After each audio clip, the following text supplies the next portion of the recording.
শিল্পীর রঙের তুলিতে পরিপূর্ণ রূপ পেতে যাচ্ছে সনাতন ধর্মাবলম্বীদের সবচেয়ে বড় ধর্মীয় উৎসব শ্রী শ্রী দুর্গাপূজা। প্রতি বছরই দুষ্টের দমন আর সৃষ্টির পালনে আবির্ভাব হয় দেবী দুর্গার। সনাতন ধর্মাবলম্বীদের সবচেয়ে বড় উৎসব দুর্গাপূজা। এই উৎসবকে ঘিরে প্রতিমা তৈরিতে ভীষণ ব্যস্ত সময় পার করছেন মৃৎশিল্পীরা। অভিজ্ঞ হাতের জাদুতে সূক্ষ্মভাবে গড়ে তুলছেন দেবদেবীকে। দেবী দুর্গা, কার্তিক, গণেশ, লক্ষ্মী, সরস্বতী সহ বিভিন্ন ধরনের প্রতিমা তৈরি করছেন তারা।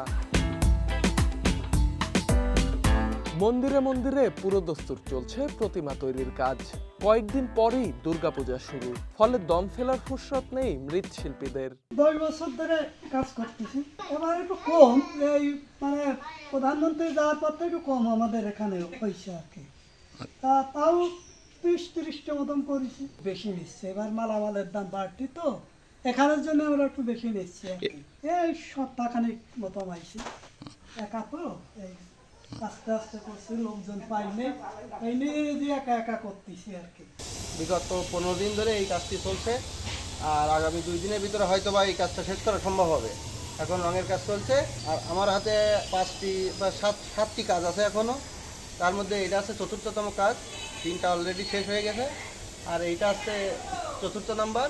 আশা করা যায় এটা 2 দিনের ভিতরে শেষ হবে।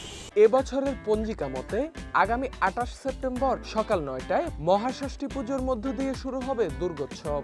বাঙালি হিন্দু সম্প্রদায়ের কাছে এ হচ্ছে দেবী দুর্গার আগমনী বার্তা। আমি কালীবাড়ি পুরোহিত অসীম চক্রবর্তী, বাড়ি আমার উত্তরটি গ্রাম। আমি এই কালীবাড়ি 6 বছর পূজারি গ্রাম। আমি এই মন্দিরে সব কিছু দায়িত্ব আমার। এখন আমি এই মন্দির দুর্গা পুজো, কালী পুজো, সব পুজো, রামকৃষ্ণ শিব পুজো, সব পুজো আমি করি। 10ই আশ্বিন শনিবার বোধন, 11ই আশ্বিন ষষ্ঠী, 12ই আশ্বিন সপ্তমী, 13ই আশ্বিন অষ্টমী, 14ই আশ্বিন নবমী, 15ই আশ্বিন দশমী। 9টা 57 ভিতরে আমাদের পূজা সমাপ্ত, দশমী পূজা শেষ, দর্পণ বিসর্জন।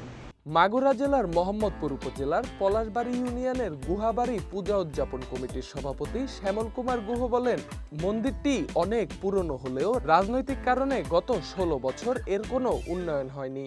আমাদের এই মন্দিরটি একটি প্রাচীনতম মন্দির, প্রায় 30 বছর ঊর্ধ্বকাল এই মন্দিরে দুর্গা উৎসব পালিত হয়। আমি বহুদিন যাবৎ এই মন্দিরের সভাপতির দায়িত্ব পালন করছি। বিগত সরকারের আমলে 16 বছর এই মন্দিরে রাজনৈতিক কারণে কোনো উন্নয়ন হয়নি, কোনো অবদানও আসে নাই, অনুদানও নেই। আমি আশা করি বর্তমান যে সরকার আছে, এই সরকার আমাদের এই মন্দিরের প্রতি সুদৃষ্টি রাখবেন এবং এই মন্দিরে অনুদানের মাধ্যমে মন্দিরটিকে একটি সুন্দর এবং সুষ্ঠু পরিবেশ করে গড়ে তুলবে এবং আমাদের এই হিন্দু সম্প্রদায়ের যাতে নির্বিঘ্নে এবং সুন্দরভাবে পূজা অর্চনা করতে পারে সে বিষয়ে তারা দৃষ্টিদান করবেন। আগামী 21 সেপ্টেম্বর মহালয়ার মধ্য দিয়ে সনাতন ধর্মাবলম্বীদের মাঝে শারদীয় দুর্গোৎসবের আমেজ ছড়িয়ে পড়বে। সনাতন ধর্মাবলম্বীদের শাস্ত্র মতে এবার দেবী দুর্গা ঘটকে আগমন করে পালকিতে চড়ে কৈলাসে ফিরে যাবেন। Dhaka express news desk.